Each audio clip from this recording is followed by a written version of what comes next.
I'm here. I'm going to sit down and take it easy. The worship leader or the song leader is going to provide my entertainment and keep me excited. Yes. And the pastor is going to prepare and serve me my meals. Yes. And I don't need to do anything. Right. Okay? I can just take it easy. It's kind of like people think that when they get saved, they just kind of like get on easy street and they're just going to stroll into heaven. There's not going to be effort on their part. But according to this, Matthew 10:38, he that taketh not his cross and followeth after me is not worthy of me. So I think there's going to be some work. Now first off, you go to Matthew 13:5, just to give you a taste of what's going on here. Matthew 13:5, and it's the story of the sower. Some fell upon stony places where they had not much earth, and forthwith they sprung up because they had no deepness of earth. And when the sun was up, they were scorched, and because they had no root, they withered away. Some fell among thorns, and the thorns sprung up and choked them. But others fell into good ground and brought forth fruit, some 100-fold, some 60-fold, and some 30-fold.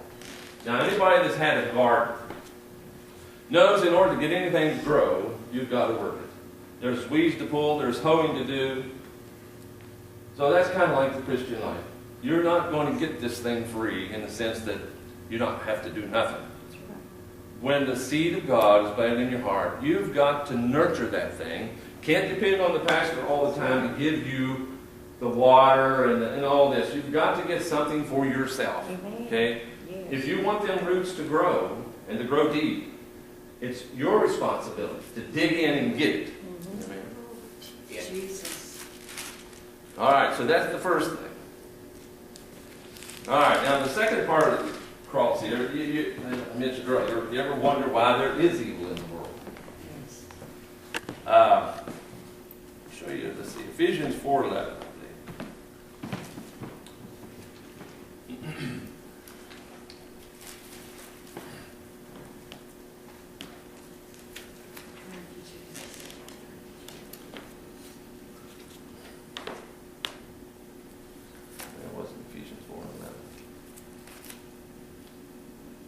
Ephesians 6:12. Find out a little bit about this cross that we have to carry. Ephesians 6:12. For we wrestle not against flesh and blood, but against principalities, against powers, against the rulers of the darkness of this world, against spiritual wickedness in high places.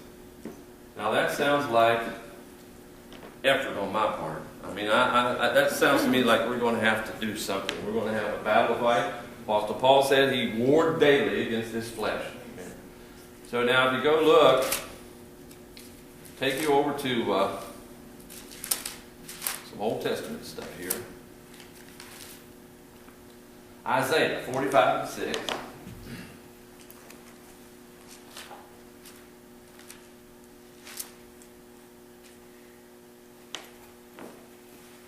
Tell you exactly where evil came from.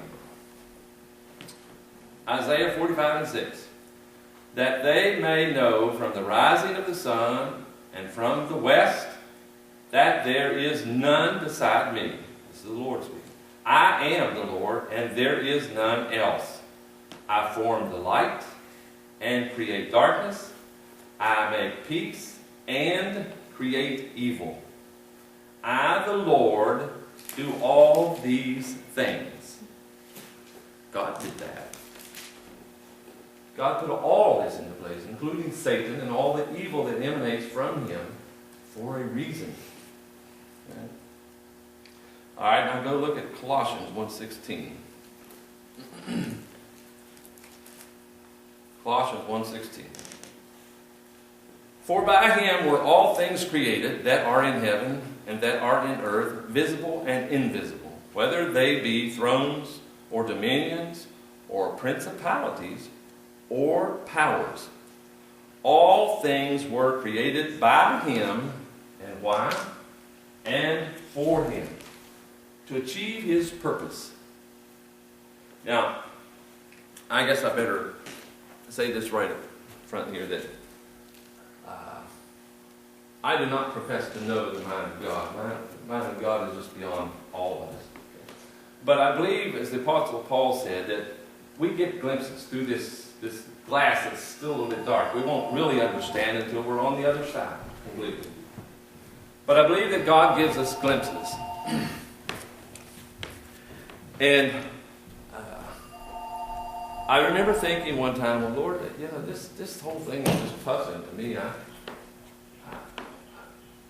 Why are things like they are?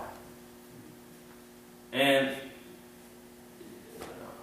what come to me was God wanted a unique creation. He wanted a unique spiritual being. He didn't want a robot. He could have programmed. The Bible tells us he can get praise out of rocks. Yes. If we don't praise him, the rocks will take our place. Right. So God could have created a robot type of creature that would have done his bidding down to the T. But in my mind, what it seems to be, that God wanted unique creatures that were capable, spiritual beings, that were capable of independent thought, creative thought. They could create songs, and they could come up with different ways to worship him. And instruments, they can create instruments that worship him, lift him up. So, if you want these spiritual beings, how do you get them without just pre-programming something to be that? And it seemed to me that God's interest was that he would create mankind and allow them to go through this experience that we call life. And in so doing, he teaches us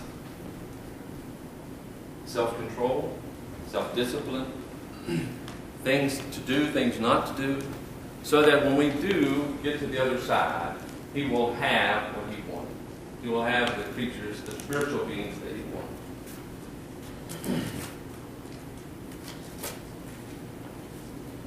So it's my opinion that's why we have evil, that God uses that as our cross. That's how he creates our cross. Through all these obstacles that we have to go through.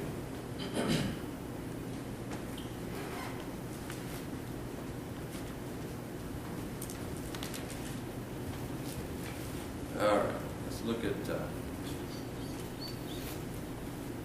the other thing that I think kind of tells us that there is work for us to do even after we come into the church. If you look at Ephesians 4 and 11,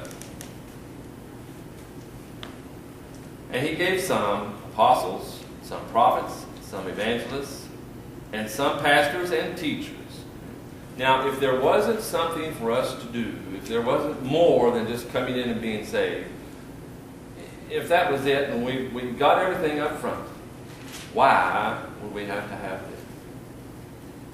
He created them for a purpose and put them in our midst for a purpose, because there is something we have to do. We have to grow, and they're there to help us do that.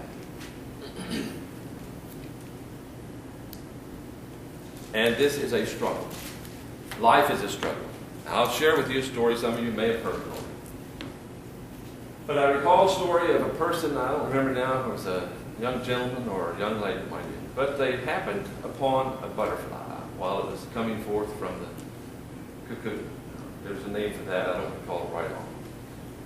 But as they stood there and they watched this butterfly, and they said, well, it was struggling. As the cocoon kind of broke open on the end, this creature that was trying to come out from this, that used to be a caterpillar, it was struggling so hard, and it would stop, I guess, to rest. Then it would struggle some more, trying to get itself out